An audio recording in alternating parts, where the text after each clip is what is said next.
You know, in the middle of a shooting war, when missiles are in the air and cities are under fire, there's another war happening. It's a war of words.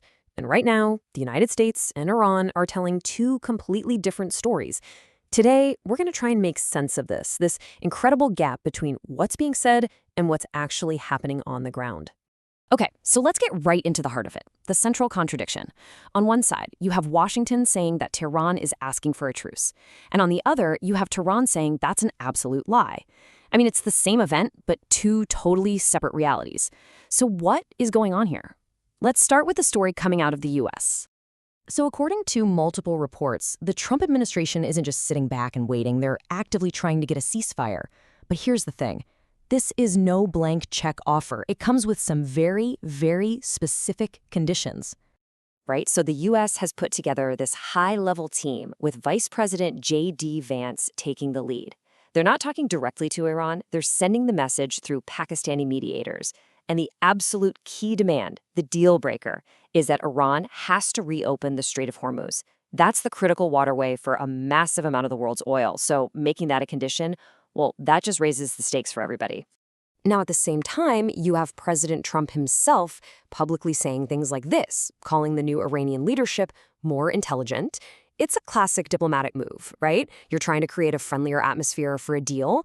But he's also coupling that with a pretty stark warning. Reopen the strait or face, and I'm quoting here, complete destruction. So it's this kind of carrot and stick approach, a really high-risk play that could either cool things down or send them spiraling. So let's flip over to the other side. How is Iran responding to all this? Well, their reaction has been anything but quiet.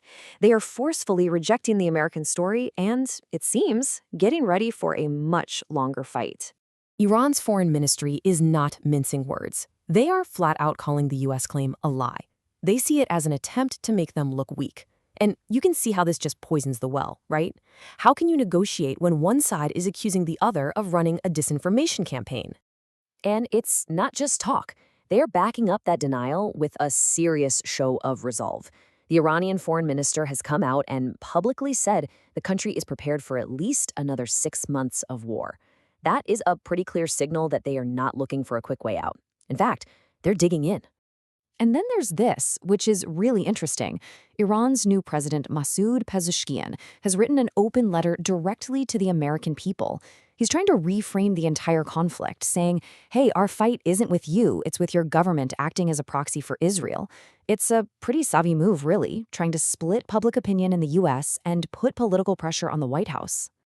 Okay, so while all this diplomatic maneuvering and public posturing is going on, the situation on the ground is just exploding. The war of words is being totally drowned out by a very real, very destructive war that is now spreading across the entire Middle East. We're talking about major U.S. and Israeli strikes deep inside Iran. They're hitting critical cities, the capital, Tehran, along with Isfahan and Ahvaz.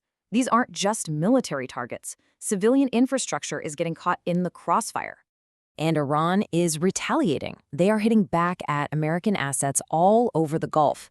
In Saudi Arabia, they targeted a housing complex for about 200 U.S. pilots and personnel.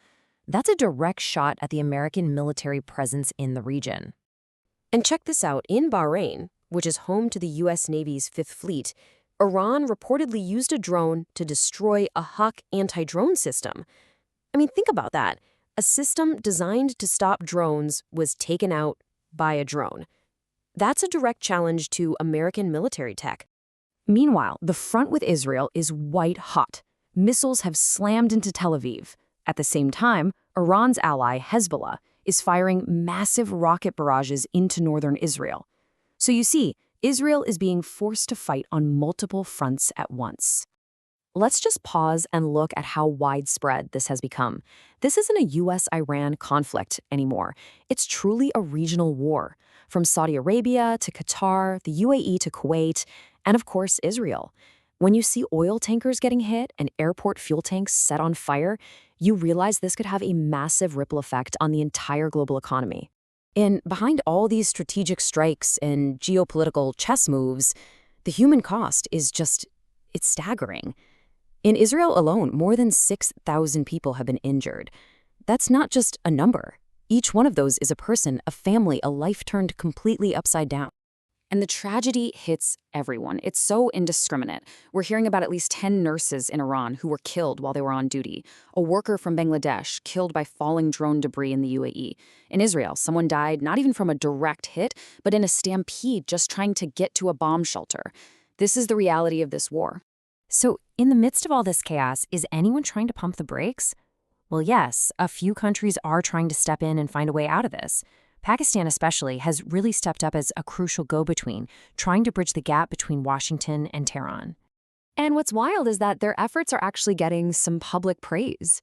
There have been pro-Pakistan demonstrations in Tehran. And even Saudi Arabia, a major regional rival of Iran, has come out and commended Pakistan for its wise diplomacy. I mean, that's a rare moment of agreement in a very divided region. But, and this is a really big but, even with mediators, you still have this huge wall of mistrust. This quote from the Iranian ambassador to Pakistan just cuts right to the heart of the problem. He's asking, is this offer of a truce real, or is it just a trick to prepare for the next attack? Can we even trust American promises? That deep-seated suspicion is probably the biggest single obstacle to any kind of lasting peace. And so that brings us back to the giant unanswered question hanging over this entire crisis. When you have diplomats talking in one room while soldiers are launching attacks in another, what does a ceasefire even mean? Is it a real first step toward peace? Or is it just a tactical pause, a chance to rearm and regroup before the next even bigger attack? Honestly, that's the question that has the entire world holding its breath.